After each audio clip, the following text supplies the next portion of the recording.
বিসমিল্লাহির রহমানির রহিম। জাতীয় বিশ্ববিদ্যালয়ের অনলাইন ক্লাসে সবাইকে স্বাগতম। করোনাকালীন শিক্ষা কার্যক্রম চলমান রাখার স্বার্থে জাতীয় বিশ্ববিদ্যালয়ের উদ্যোগে অনলাইন ক্লাসে সংযুক্ত হতে পেরে আমি আনন্দিত। সবাইকে স্বাস্থ্যবিধি মেনে চলার আহ্বান জানাচ্ছি। কৃতজ্ঞতা প্রকাশ করছি জাতীয় বিশ্ববিদ্যালয়ের কাছে আমাকে এই কাজে সংযুক্ত করবার জন্য এবং আন্তরিক শুভেচ্ছা জানাচ্ছি আমার সুপ্রিয় শিক্ষার্থী যারা আমার সাথে আজকের এই ক্লাসে সংযুক্ত হয়েছে তাদের সবাইকে। তো আমরা আলোচনা করতেছি নিউক্লিয়ার ফিজিক্স কোর্স কোড 232709। আজকে আমরা যে অধ্যায়ের উপরে আলোচনা করব সেই অধ্যায় সরাসরি আমরা চলে যাচ্ছি সেই অধ্যায়ের উপরে।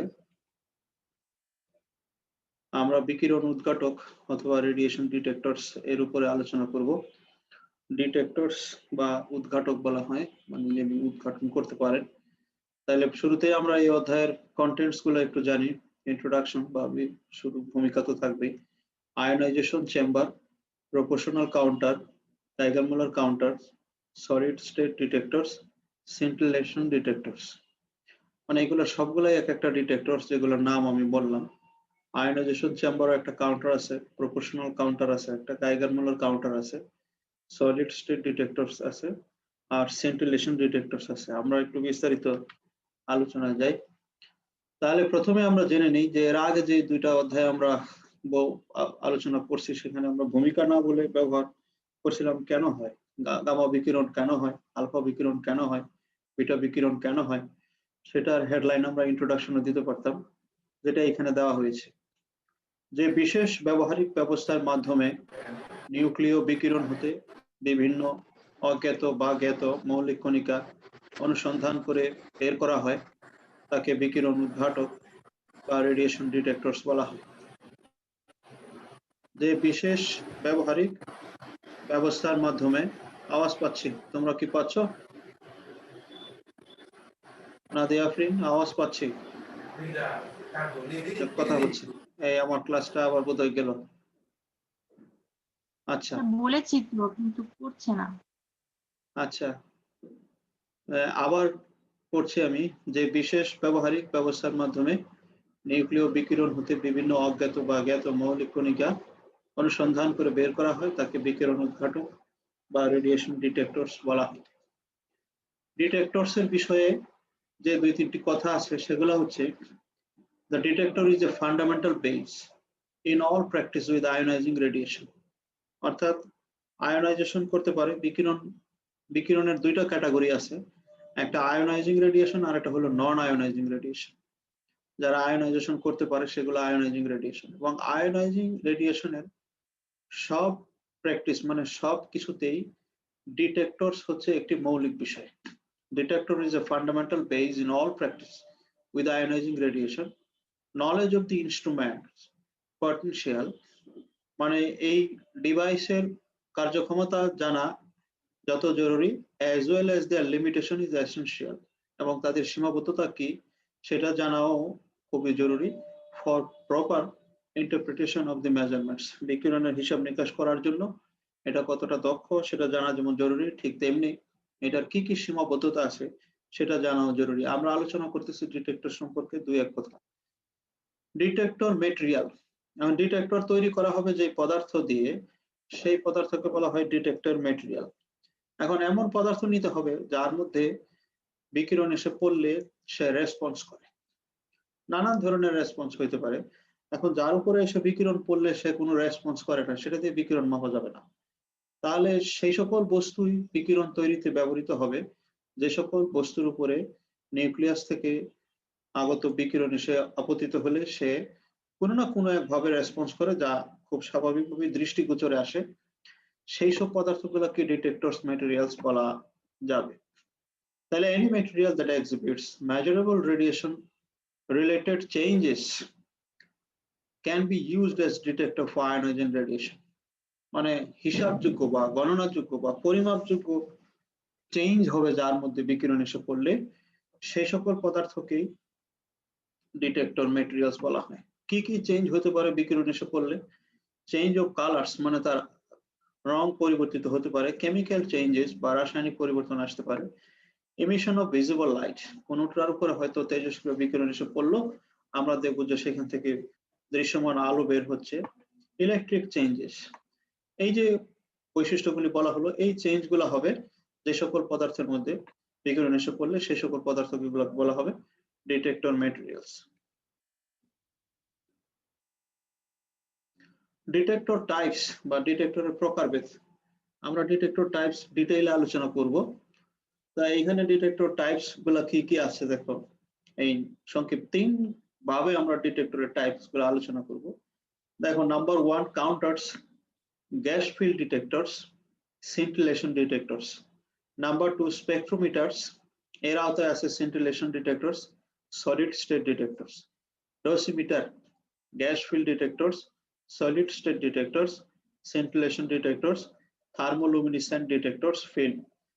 আমরা অত ক্লিয়ার বুঝতে পারলাম না, এইখানে আশা করি আমরা খুব ডিটেইলে বুঝবো ডিটেক্টরস ক্লাসিফিকেশন অথবা ডিটেক্টর টাইপস প্রকারভেদ। এখানে হলো ইফেক্ট, কি কি ইফেক্টের উপরে ভিত্তি করে ডিটেক্টর তৈরি করা হচ্ছে। এখানে হচ্ছে টাইপ অফ ইনস্ট্রুমেন্টস, আর এখানে হলো ডিটেক্টর পদার্থটা। একটু মন দিয়ে দেখো, ইলেকট্রিক্যাল ইফেক্ট অর্থাৎ বিকিরণ এসে কোনো পদার্থের উপরে পড়লে যদি ইলেকট্রিক্যাল ইফেক্ট শো করে যে সকল ইনস্ট্রুমেন্ট, সেই সকল ইনস্ট্রুমেন্ট গুলা হচ্ছে ionising chamber. Ionising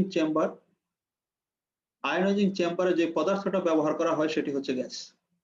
proportional counter, এই প্রপোর্শনাল কাউন্টার আরেকটা ডিটেক্টর, এটার মধ্যে যে পদার্থ ব্যবহার করা হয় এটাও হচ্ছে গ্যাস। জিএম টিউব বা গাইগার মোলার টিউব, এখানে যে পদার্থটা ব্যবহার করা হয় সেটিও গ্যাস। সলিড স্টেট ডিটেক্টর, এখানে যে পদার্থটি ব্যবহার করা হয় সেটি হচ্ছে সেমিকন্ডাক্টর। তাহলে ইলেকট্রিক্যাল ইফেক্ট এই কথার অর্থ হচ্ছে বিকিরণ এসে পড়লে সেখান থেকে ইলেকট্রন বের হয়ে যাবে, অর্থাৎ ইলেকট্রন যদি কোনো পরমাণু থেকে বের হয়ে যায় তাহলে এই প্রক্রিয়াকে বলা হয় আয়োনাইজেশন। বের হওয়া ইলেকট্রন যেখানে যা বসবে সেটা হবে নেগেটিভ আয়ন, আর থেকে যাওয়া পরমাণুকে বলা হবে হচ্ছে পজিটিভ আয়ন। এবং এই ক্রিয়াটাই হচ্ছে ইলেকট্রিক্যাল ইফেক্ট বা তড়িৎ ক্রিয়া। অর্থাৎ বিকিরণ এসে কোনো পদার্থের উপর পড়লে যদি ইলেকট্রন ফ্রি হয় তাহলে এই ইফেক্ট বলা হয় তড়িৎ ক্রিয়া। এবং এটার উপর ভিত্তি করে এই 4 ধরনের কাউন্টার বা 4 ধরনের ইনস্ট্রুমেন্টস আমরা বলে দিয়েছি। একটা হচ্ছে ionising chamber, another one is proportional counter, Geiger-Müller tube, solid state detector। এর প্রথম 3টায় পদার্থ হিসেবে ব্যবহার করা হয় গ্যাস, আর চতুর্থটায় পদার্থ হিসেবে ব্যবহার করা হয় সেমিকন্ডাক্টর। কেমিক্যাল বা রাসায়নিক পরিবর্তন হয় বিকিরণ এসে পড়লে কোনো পদার্থ আছে, সেই সকল পদার্থের দিয়ে যে সকল ডিটেক্টর তৈরি করা হয় তার মধ্যে 2টি আছে। একটা হচ্ছে film, another one is chemical dosimeter। ফিল্মের কথা আমরা জানি যেগুলোতে ছবি তোলা হয়, যে ফটোগ্রাফিক ইমালশন, মানে এক ধরনের আস্তরণ দেওয়া থাকে যেটার মধ্যে বিকিরণ এসে পড়লে যে জায়গাটা পড়ে সেই জায়গাটা সাদা হয়ে যায়। কেমিক্যাল ডোসিমিটার, এখানে সলিডও হতে পারে লিকুইডও হতে পারে, অর্থাৎ বিকিরণ এসে পড়লে যদি তার মধ্যে কিছু কেমিক্যাল পরিবর্তন আসে যা পরিমাপযোগ্য তাহলে সেটা ব্যবহার করে যে ইনস্ট্রুমেন্ট তৈরি করা হয় সেটার নাম হচ্ছে কেমিক্যাল ডোসিমিটার। লাইট, বিকিরণ এসে পড়লে যদি কোনো পদার্থ থেকে লাইট নিঃসরিত হয় তাহলে এই ক্রিয়াকে ব্যবহার করে যদি কোনো কাউন্টার তৈরি করা যায় সেটার নাম হচ্ছে সেন্টিলেশন কাউন্টার। দেখো এই যে লাইট এর এখানে সেন্টিলেশন কাউন্টার, আর এই সেন্টিলেশন কাউন্টার তৈরি করতে যে পদার্থটা লাগে সেটা হচ্ছে ক্রিস্টাল অর লিকুইড। থার্মোলুমিনেসেন্স, আমরা এই লুমিনেসেন্স নিয়ে একটা ক্লাসে আলোচনা করেছি। থার্মোলুমিনেসেন্স বলে ফটোলুমিনেসেন্স নিয়ে আমরা আলোচনা করেছিলাম। এই থার্মোলুমিনেসেন্স ডোসিমিটার, এখানে ব্যবহার করা হয় crystal, and the last one hit, বিকিরণ এসে পড়লে তাপ উৎপন্ন হবে, এবং এইটার নাম হচ্ছে ক্যালোরিমিটার, এখানে সলিড অথবা লিকুইড ব্যবহার করা হয়। তো এখানে ডিটেক্টর টাইপস কে আমরা মোটামুটি একটু ডিটেইলে এখানে আলোচনা করা হলো। তো দেখো নেক্সট, আবার আরেক ভাবে এটার প্রকারভেদ করা যায়। নাম্বার 1 গ্যাস পূর্ণ detector, that is gas filled detectors, মানে যে সকল পদার্থ ব্যবহার করা হয় তার উপরে ভিত্তি করে এই গ্যাস ফিল্ড ডিটেক্টর বা গ্যাস ব্যবহার করে যে ডিটেক্টর গুলি তৈরি করা হয় তাদের নাম হচ্ছে আয়ন প্রকোষ্ঠ, বাংলায়, ইংরেজিতে হচ্ছে আয়োনাইজেশন চেম্বার। আর second one is the proportional counter, বাংলায় বলা হয় সমানুপাতিক counter, and third one is the Geiger Muller counter, এটা গাইগার-মুলার কাউন্টার বলা হয়। তাহলে গ্যাস ব্যবহার করে যে সকল ইনস্ট্রুমেন্ট তৈরি করা হয়, রেডিয়েশন ডিটেক্টরস তৈরি করা হয়, সেই ডিটেক্টর গুলা 3 ধরনের, আয়ন প্রকোষ্ঠ, সমানুপাতিক কাউন্টার, গাইগার-মুলার কাউন্টার।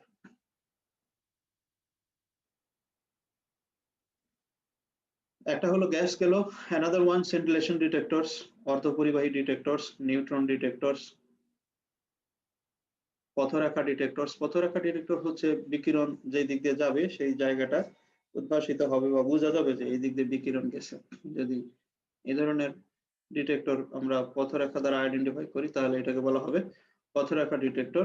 এবং এই পথরেখা ডিটেক্টরের প্রকারভেদ হলো উইলসনের ম্যাক প্রকোষ্ঠ, উইলসন ক্লাউড চেম্বার, গ্লেসারের বুদবুদ প্রকোষ্ঠ, গ্লেসার্স বাউল চেম্বার, স্ফুলিঙ্গ প্রকোষ্ঠ, স্পার্ক চেম্বার, পাওয়েলের নিউক্লিয়ার ইমানশন পদ্ধতি। এগুলোর নাম শুধু Powell's nuclear emulsion method, solid state নিউক্লিয় পথরেখা detector, solid state nuclear track detectors.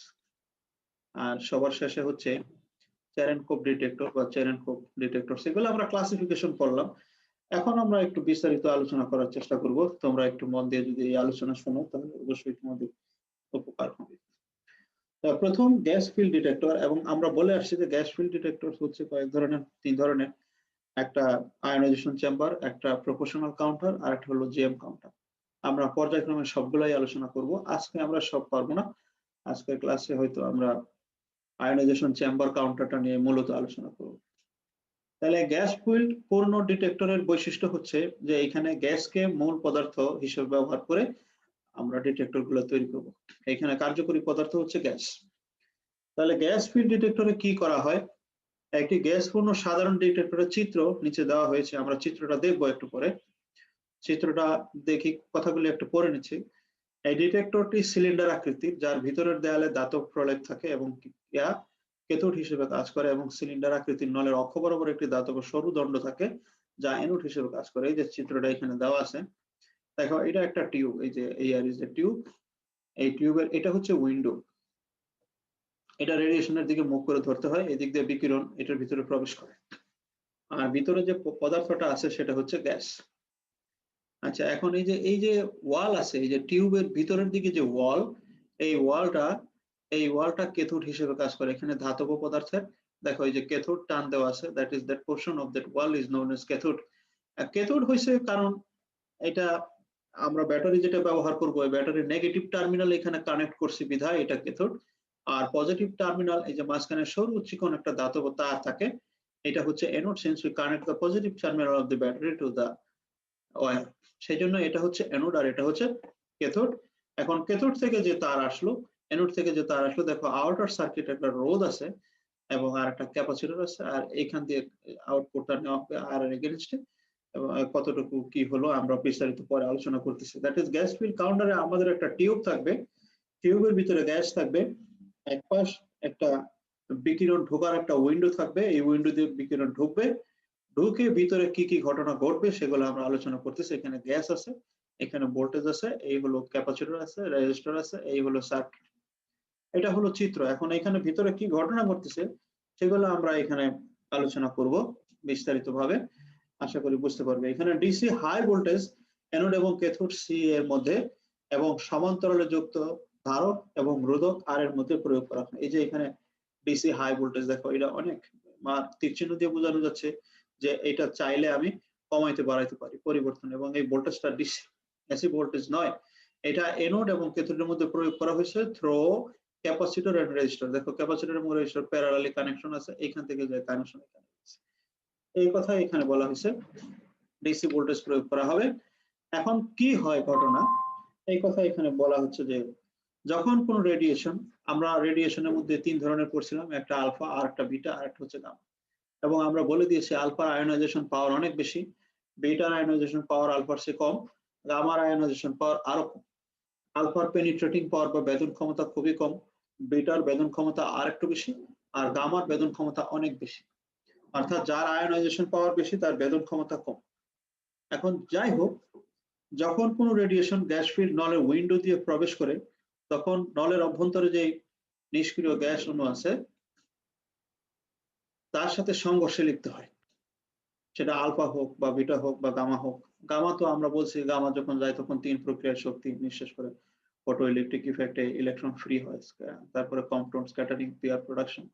আর আলফা যখন যায় তখন তার মধ্যে দুইটা প্রোটন থাকে, সেও বিক্রিয়া করে অ্যাটমিক এই যে ইলেকট্রনগুলি আছে বিভিন্ন কক্ষপথে ঘুরে বেড়ায় সেগুলোর সাথে সংঘর্ষ করে ইলেকট্রনকে কক্ষপথ থেকে বাইরে বের করে দেয়।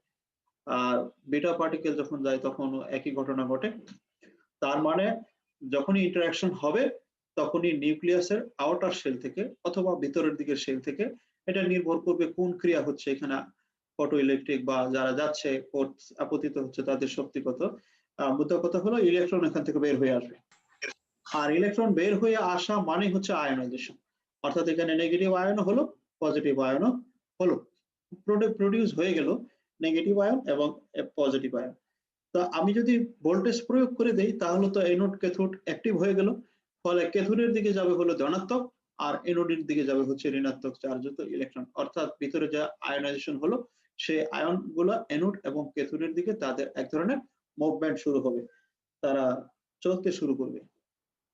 যদি আমি ভোল্টেজ প্রয়োগ করি আর ভোল্টেজ প্রয়োগ যদি না করি সেই ক্ষেত্রে তারা আবার একসাথে রিকম্বিনেশন বা পুনরায় তারা একসাথে মিলে আবার যা ছিল তাই তৈরি করবে। এই কথা এখানে বলা হয়েছে।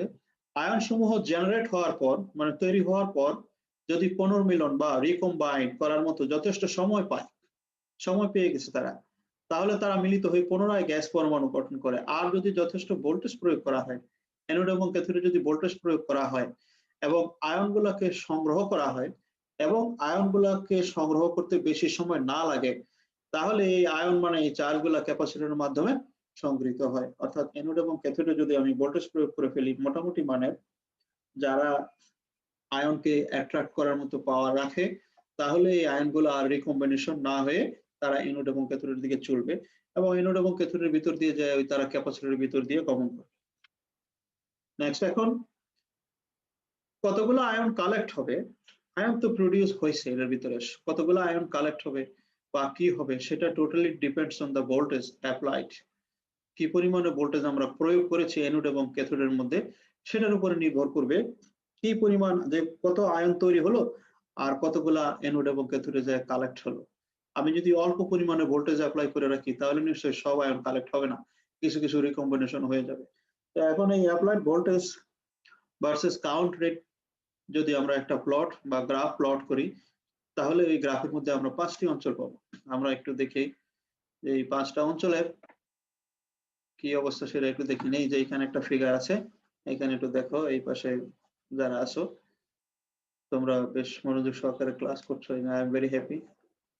দেখো অঞ্চলগুলো এখানে দেওয়া হয়েছে, এই যে এক্স অক্ষ বরাবর, এখানে আমার কার্সারটা পাচ্ছি না, দেখি, হ্যাঁ এই যে এটা কার্সারের কালারও সাদা, আর আমার এখানে কালারটা চেঞ্জ করে দেওয়ার দরকার ছিল তাহলে বাসতো। দেখো এখানে এক্স অক্ষ বরাবর এই যে অ্যাপ্লাইড ভোল্টেজ আর ওয়াই অক্ষ বরাবর হচ্ছে কাউন্ট রেট। কাউন্ট রেট বলতে কি বোঝায়? কাউন্ট রেট মানে যে এর ভিতরে কয়টা আলফা এসে পড়লো আর কয়টা বিটা এসে পড়লো, বা এক্স্যাক্টলি তা না হয়ে যে কি পরিমাণ আয়ন তৈরি হলো এবং কতগুলি আয়ন সে কাউন্ট করতে পারলো, কতগুলো আয়নকে সে অ্যানোডের দিকে এবং ক্যাথোডের দিকে নিতে পারলো সেটার উপর নির্ভর করে। এর উপরে ভিত্তি করে 5টা অঞ্চল, অঞ্চল 1, অঞ্চল 2, অঞ্চল 3, অঞ্চল 4 এবং অঞ্চল 5, 5টা এলাকা ভাগ করা হয়েছে। এখানে যদি একটু অ্যাটেনশন দাও, এখানে দেখো যে ভি বাড়তেছে, কাউন্ট রেটও বাড়তেছে, এই যে এটা প্রপোর্শনালি এটা বাড়তেছে, কাউন্ট রেটও বাড়তেছে। এই 2 নম্বর অঞ্চলে যায় দেখো যে এখানে একটা প্লেটিউ হয়ে গেছে, মানে 2 নম্বর অঞ্চলে যায় দেখো যে সামান্য একটু বাড়ছে পরে সমান্তরাল ফ্ল্যাট হয়ে গেছে। তার মানে কি এটা বাড়ছে কিন্তু এটা বাড়েনি। আর 3 নম্বরে যায় আবার দেখা যাচ্ছে যে এই দিকেরটা বাড়ছে, আবার ওয়াই অক্ষ যে আছে সেই দিকে যে জিনিস দেওয়া হয়েছে সেটাও বাড়ছে। এখন 4 নম্বরে যায় দেখা যাচ্ছে যে আবার ফ্ল্যাট হয়ে গেছে, আবার 5 নম্বরে বাড়তে শুরু করছে। তাহলে এখন এই যে প্রথমে বাড়তেছে, দ্বিতীয় ফ্ল্যাট হয়ে গেছে, তৃতীয় বাড়তেছে, চতুর্থ ফ্ল্যাট হয়ে গেছে, পঞ্চম বাড়তেছে। এগুলা কেন হচ্ছে? এই কারণ আমরা এখন আস্তে আস্তে অঞ্চল 1, অঞ্চল 2, অঞ্চল 3 এইভাবে করে বিশ্লেষণ করব। দেখো প্রথম অঞ্চল যেটা ফার্স্ট, আমরা ফিগারের দিকে তাকাই, ফিগারের দিকে যদি তাকাই, প্রথম অঞ্চলে ভোল্টেজ বাড়ছে, আয়নও এই কাউন্ট রেটও বাড়ছে। এটার কারণ হচ্ছে এই অঞ্চলের ক্ষেত্রে কি হচ্ছে, শূন্য অপেক্ষা সামান্য বেশি ভোল্টেজ প্রয়োগ করলে সামান্য সংখ্যক আয়ন পেয়ার উৎপন্ন হয়। আয়ন পেয়ার রিকম্বিনেশন এবং অ্যানোড কর্তৃক চার্জ গ্রহণের মধ্যে প্রতিযোগিতা শুরু হয়। কথাটার অর্থ হচ্ছে যে বিকিরণ করার পরেই যে আয়নাইজেশন হলো, এই আয়নাইজেশন একটা প্লাস আর একটা মাইনাস, তাহলে যদিও তারা আয়নাইজেশন হয়ে প্লাস মাইনাস হয়ে সেপারেট হয়েছে, তবুও প্লাসের প্রতি মাইনাসের প্রতি প্লাসের যে আকর্ষণ, এই আকর্ষণের ফলে তারা চাইবে একে অপরের কাছে এসে আবার যেমন ছিল তেমন হয়ে যাওয়ার জন্য। এই প্রসিডিউরকে বলা হয় রিকম্বিনেশন। এই ঘটনা ঘটবে। আর আমি ওই দিক দিয়ে যদি ভোল্টেজ একটু একটু করে বাড়াইতে থাকি, তাহলে কিছু কিছু চার্জ দেখা যাবে অ্যানোড এবং ক্যাথোডের দিকে চলে যাচ্ছে, আর বাকি চার্জগুলা নিজেরা আকর্ষণে রিকম্বিনেশন হয়ে আবার যা ছিল তাই হয়ে যাচ্ছে। তার মানে দেখো একদিকে রিকম্বিনেশন হচ্ছে, আরেকদিকে অ্যানোড এবং ক্যাথোডের মধ্যে একটা যাওয়া চলছে। তার মানে এই দুই পদ্ধতির মধ্যে একটা কম্পিটিশন হবে। আমি যদি আস্তে আস্তে ভোল্টেজের পরিমাণ বাড়াইতে থাকি, তাহলে অ্যানোড এবং ক্যাথোড দ্বারা গৃহীত চার্জের পরিমাণ ক্রমশ বাড়তে থাকবে, আর রিকম্বিনেশনটা ক্রমশ কমতে থাকবে। কারণ অ্যানোড এবং ক্যাথোডের আকর্ষণ বল তখন এই পজিটিভ এবং নেগেটিভের আকর্ষণ বলের তুলনায় একটু একটু করে ভোল্টেজ বাড়ার সাথে সাথে বাড়বে। এবং যদি বাড়ে, তাহলে এরা চার্জগুলোকে যে ডাকবে নিজেদের দিকে, চার্জগুলো যে তাদের দিকে দৌড় দিবে যেই ব্যাগে, সেই ব্যাগকে বলা হয় তারণ বেগ। যত বেশি ভোল্টেজ দিব তারণ বেগ তত বেশি পাবে। আর তারণ বেগ যদি বেশি হয়, তাহলে নিজেদের আকর্ষণের ফলে রিকম্বিনেশনের সম্ভাবনা কমে আসবে। এবং আমি যত ভোল্টেজ দিব তত বেশি চার্জ কালেক্টেড হবে, কারণ চার্জ তো এর ভিতরে অনেক তৈরি হয়ে আছে বিকিরণ আপতিত হওয়ার কারণে। এখন কালেকশন নির্ভর করতেছে টোটালি আমার অ্যাপ্লাইড ভোল্টেজের উপর। আমি যদি বেশি পরিমাণ ভোল্টেজ অ্যাপ্লাই করতে পারি, তাহলে বেশি পরিমাণ চার্জ কালেক্ট হবে এবং আউটার সার্কিটে আমি বেশি পরিমাণ তড়িৎ প্রবাহ পাবো। এবং এটা গেল প্রথম অঞ্চলের ক্ষেত্রে। তাহলে প্রথম অঞ্চলে কি সাফিসিয়েন্ট পরিমাণ আয়ন বা চার্জ গ্যাস ফিল্ড কাউন্টারের ভিতরে তৈরি হয়ে আছে, আমি যত বেশি ভোল্টেজ প্রয়োগ করব তত বেশি কালেক্ট হবে, তার মানে তত বেশি কাউন্ট রেট বাড়বে। দ্বিতীয় অঞ্চলে দেখো, দ্বিতীয় অঞ্চলটা আমরা যদি ফিগার একটু দেখে আসি, এই যে দ্বিতীয় অঞ্চল কিন্তু ফ্ল্যাট। দ্বিতীয় অঞ্চল ফ্ল্যাট হওয়ার কারণ হচ্ছে এই যে দেখো, দ্বিতীয় অঞ্চল আরো বেশি ভোল্টেজ প্রয়োগ করা হয়, তাহলে আয়ন সমূহের ত্বরণ বেগ বৃদ্ধি পায়, ফলে চার্জ রিকম্বিনেশন করার সুযোগ খুবই কম পায়। এবং এই অবস্থায় প্রত্যেক ইলেকট্রোডে সংগৃহীত চার্জ, কি পরিমাণ চার্জ, এই যে কিউ সমান সমান এন কিউ।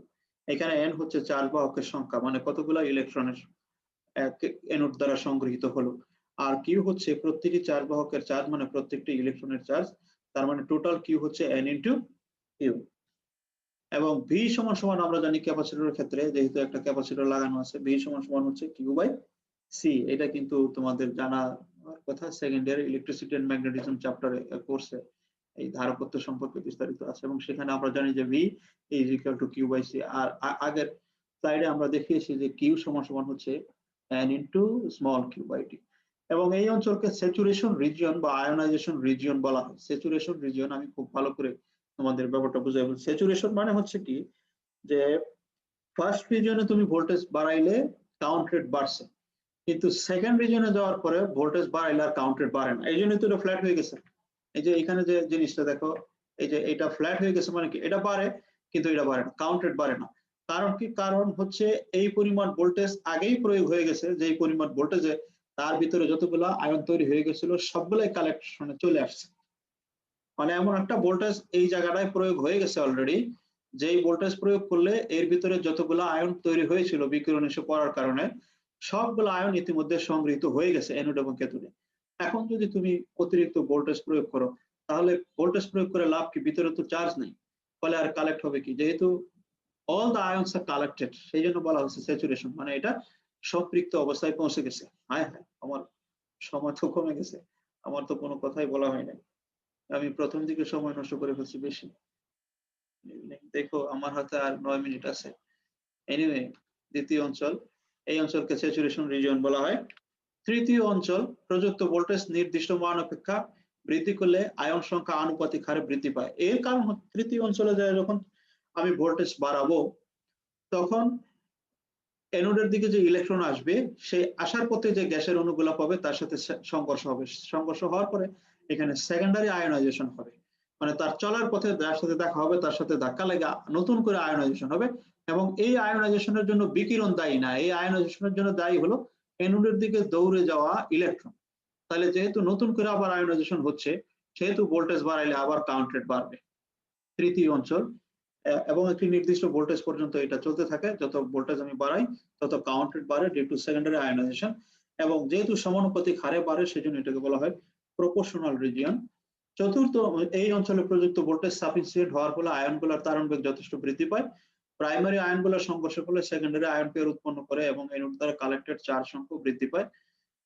এইগুলা সব কথা বলা যাবে না, সময় অনেক কমে আসছে। চতুর্থ অঞ্চল, এই অঞ্চলে একটি নির্দিষ্ট ভোল্টেজ সীমা পর্যন্ত বিস্তৃত থাকে। চতুর্থ অঞ্চলটা কিন্তু আবার আমাদের ফ্ল্যাট ছিল এবং এই অঞ্চলের চার্জ কালেকশন প্রযুক্ত ভোল্টেজের উপর নির্ভর করে না, কারণ সেকেন্ডারি আয়নাইজেশন শেষ আর সেকেন্ডারি আয়নাইজেশন হচ্ছে না এবং একটি নির্দিষ্ট ভোল্টেজ পর্যন্ত ভোল্টেজ পরিবর্তন হলেও গণনার তেমন কোনো পরিবর্তন হয় না এবং বিকিরণের এই চিত্র হতে আলফা, বিটা এবং গামা ইত্যাদি কোন ধরনের বিকিরণ এসে পড়লো সেটা নির্ধারণ করা যায় না।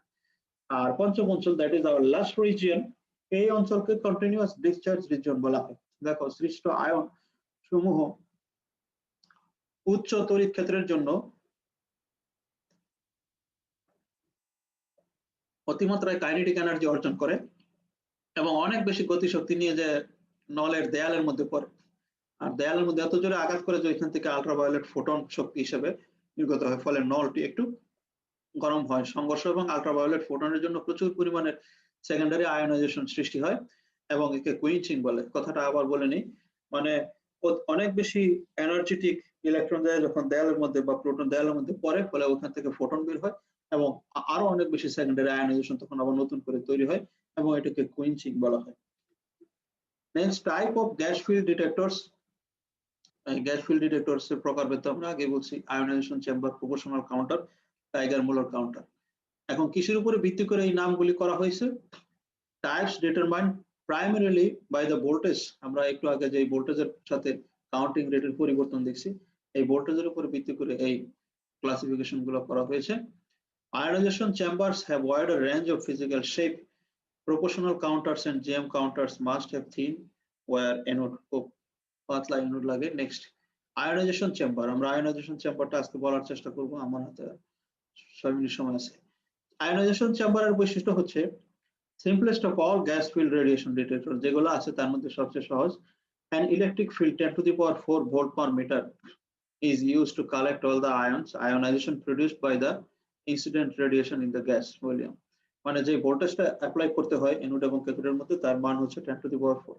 In most ionization chambers the gas between the এখানে লেখাটা বুঝতেছি না আমি, ইলেকট্রিক এয়ার বা বায়ু ব্যবহার করা হয়। The chamber may or may not be sealed from the atmosphere. এটা বাতাস থেকে আলাদা করতেও হয়, না করলেও চলে। Many different designs for the electrodes, অনেক ধরনের ডিজাইন আছে আয়োনাইজেশন চেম্বারের জন্য। এখানে আবার এটা দেখানো হয়েছে যে আয়োনাইজেশন চেম্বার, দেখো এইটুকু, এই যে এইটুকুর মধ্যে এই জায়গাটুকুর মধ্যে রিকম্বিনেশন হয় আর এই জায়গাটুকুর মধ্যে রিকম্বিনেশন হয় না, কালেক্ট হয়ে যায় যে আয়োনাইজেশন চেম্বার রিজিয়ন এতটুকু, আর প্রথম অংশতে রিকম্বিনেশন হয় এইটা, সবগুলো হয়ে গেছে। চিত্র পরেরটা দেখাই, আয়োনাইজেশন চেম্বার। দেখো একটা আয়োনাইজেশন চেম্বারের এখানে ডায়াগ্রাম দেখানো হয়েছে। এই যে এখানে আরেকটা লাইন আসছে এখন, দেখো এই যে এখানে বলা হয়েছে এই যে যেগুলা লাইন গুলা, এই যে এখানে যেটা হোয়াইট কালার দেখা যাচ্ছে এটা এনোডের দিকে যাচ্ছে, আর যেটা ইয়েলো কালার এটা যাচ্ছে হলো এর দিকে। তার মানে হোয়াইট কালার হচ্ছে নেগেটিভ আয়ন, এই জন্য এটা পজিটিভ করে যাচ্ছে, আর এই যে ইয়েলো যেটা সেটা পজিটিভ আয়ন, সেটা যাচ্ছে হলো তোমার নেগেটিভের দিকে। এইখানে হাই ভোল্টেজ অ্যাপ্লাই করা আছে, এইখানে কানেকশন দিয়ে দিলাম। নেক্সট, ইলেকট্রোমিটার, এখানে একটা মিটার আছে যেটা এর ভিতর দিয়ে যে চার্জ যাবে সেটা দিয়ে যে কতটুকু কারেন্ট বা ভোল্টেজ তৈরি হলো সেটা সে শো করবে। নেক্সট, এই যে the response is proportional to the ionization rate, এখানে কতগুলো আয়োনাইজেশন চেম্বার যে ডিটেক্টর গুলো আছে, কতগুলো ডিটেক্টর এখানে ছবি দেওয়া আছে যে বিভিন্ন সাইজে। অনেক সিম্পল একটা ডিটেক্টর, এটা খুব কমনলি ইউজ হয়। Applications of ion chambers. Current mode, ionisation চেম্বারের দুই ধরনের মোড আছে, একটা হলো কারেন্ট মোড আর একটা হলো পালস মোড বা ভোল্টেজ মোড। কারেন্ট মোড হচ্ছে রেডিয়েশন সার্ভে, তারপরে radiation source calibrator. Radiation survey মানে কোথাও কোনো অঞ্চলে রেডিয়েশন সোর্স আছে নাকি এটা সার্ভে করে। রেডিয়েশন সোর্স ক্যালিব্রেটর অর্থাৎ বিকিরণ যা সেটা আলফা নাকি বিটা নাকি গামা এটা দেখার জন্য। রেডিওঅ্যাক্টিভ গ্যাসেস মেজারমেন্টস, এবং কোন গ্যাস থেকে রেডিয়েশন বের হয় কিনা সেটা তো। পালস মোড, পালস মোড হলো কাউন্টিং, কি পরিমাণ বিকিরণ এসে পড়লো সেটা কাউন্ট করে, এবং আলফা স্পেকট্রোস্কোপি মানে আলফার বিভিন্ন এনার্জি নির্ণয় করে। General properties of ionisation chambers, এটা হাই অ্যাকুরেসি, এর অ্যাকুরেসি অনেক ভালো, স্টেবল, এবং relatively low sensitivity. Problems with ionisation chambers, ionisation চেম্বারের প্রবলেম কি কি? দেখো টায়ার্ড হয়ে গেছো নাকি? নাকি আপনি তোমার সাথে যে বাচ্চাটা আছে সেটা কোথায়? তোমার বাচ্চাটা কোথায়? না দিয়ে আপনি ওকে নিয়ে আসবো পরের ক্লাসে। এখানে আছে ছেলেদের সাথে কোনো তারও ওর বাচ্চাদেরকে বাবার সাথে। ও আচ্ছা, নিয়ে আসবা নেক্সট ক্লাসে। ছেলেদেরও যদি ছেলে থাকে তাও নিয়ে আসতে পারো। আর যদি ছেলেদের ছেলে না থাকে তাহলে আর কোথেকে আনবা? এনিওয়ে আমরা সেকেন্ড পেজে একটু দেখি এখানে যারা আছে অবশ্যই নিয়ে আসবা এবং they are doing the great sacrifice. তাদের বাবা মার জন্য করছে, আমার জন্য করছে, সেটাও বলা যায়। তাহলে problems with ion chambers, ion চেম্বারের প্রবলেম গুলা কি? Basic problem with ionisation chamber is that they are quite insufficient as detectors for X and gamma rays. অর্থাৎ এই আয়নাইজেশন চেম্বারের মূল দুর্বলতা হলো তারা এক্স রশ্মি এবং গামা রশ্মিকে ডিটেক্ট করতে পারে না। এর হলো তাদের একটা বড় ধরনের সমস্যা এবং only very small percentage of X-ray and gamma rays passing through the chamber actually interact with the and causes ionization of air molecules. কারণ এরা এক্স-রে এবং গামা রশ্মি গেলে যে পরিমাণ আয়নাইজেশন হয় সেই পরিমাণ আয়নাইজেশনের দ্বারা এটা সেনসিটিভ নয়, সেই কারণে ধরা যায় না।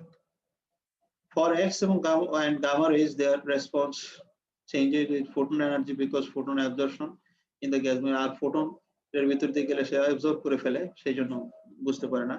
এগুলো আমাদের ডিসঅ্যাডভান্টেজেস প্রত্যেকটারই আছে। আমরা পরের ক্লাসে প্রপোর্শনাল কাউন্টার এবং গাইগার কাউন্টার নিয়ে আমরা আলোচনা করব। আমরা মোটামুটি আয়োনাইজেশনের কি বলে ডিটেক্টরের টাইপ নিয়ে আলোচনা করলাম এবং তার মধ্যে একটা অর্থাৎ গ্যাস ফিল্ড কাউন্টার নিয়ে আমরা আলোচনা করলাম এবং মূল জিনিস যেটা আমরা গ্যাস ফিল্ড আয়োনাইজেশন চেম্বারের ক্ষেত্রে বললাম সেটা হচ্ছে এটার ভিতরে বিকিরণ ঢুকবে, আয়োনাইজেশন হবে এবং যে পরিমাণ আয়োনাইজেশন হবে সেই পরিমাণ আয়নকে বা চার্জকে আমরা একটা উচ্চ মাত্রার ভোল্টেজ প্রয়োগ করে কালেক্ট করব এবং কি পরিমাণ আয়োনাইজেশন হয়েছে সেটা থেকে আমরা বুঝতে পারবো যে এর ভিতরে কি পরিমাণ বিকিরণ এসে পড়েছিল। বাইরে আমি কারেন্ট পাবো, কারেন্ট থেকে আমি চার্জ পাবো, চার্জ থেকে আমি চার্জের সংখ্যা পাবো এবং এই চার্জের সংখ্যা উৎপন্ন করতে কি পরিমাণ বিকিরণ লাগে সেটা আমার জানা আছে। তার মানে এইভাবে করে আমরা হিসাব করে বের করতে পারবো যে এর ভিতরে কি পরিমাণ বিকিরণ এসে পড়েছিল। আবার কারা আলফা এসে পড়লো নাকি বিটা এসে পড়লো নাকি গামা এসে পড়লো। যদিও আমরা এখানে বলছি যে আয়োনাইজেশন চেম্বার দ্বারা গামা ডিটেক্ট করা যায় না, কিন্তু প্রপোর্শনাল কাউন্টার বা জিএম কাউন্টার এগুলো তো পরবর্তীতে রয়ে গেছে, ওগুলো দিয়ে হয়তো আমাদের পক্ষে। তো সবাই ভালো থাকো, সুন্দর থাকো। আমাদের পরের ক্লাসগুলোতে একটু দেখো এদিকে শেষের দিকে যারা আছে সুইটি, তোমরা ক্যামেরা অন করো যে তামান্না আসো, then I will be very happy. আমি দেখতে পাবো কারা আসছে এবং এটার জন্য এগুলো যদি করো কোনো অসুবিধা নাই, যদি তোমার কোনো সমস্যা না থাকে আর কি, যে আমি ই করবো না, 1 মিনিট আছে এখনই চলে যাবে, তো হঠাৎ করে বন্ধ হওয়ার চেয়ে আমরা আনুষ্ঠানিকভাবে সবাইকে ধন্যবাদ জানিয়ে আমরা আজকের মতো আমাদের এই ক্লাস শেষ করলাম। আজকে নিয়ে 10টি ক্লাস আমরা